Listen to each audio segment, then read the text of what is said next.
So the Syntropic line, here it is, with the Almighty. The cacos from this year also, they are thriving little by little at the shade. The fig trees growing, flowers, more cacos, eucalyptus. The vine trees, metrosideros, the plumbago, another caco. This is the mirabola, the mirabola.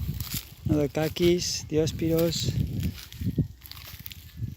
and so on. So they are happy. The pistachia, this pistachia is surviving and even happier than last year. So we are surprised that this pistachio is a living legend.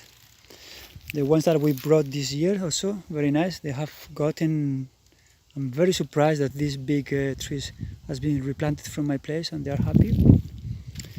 And yeah, salvia, another eucalyptus giving shade, growing like crazy, super happy about it.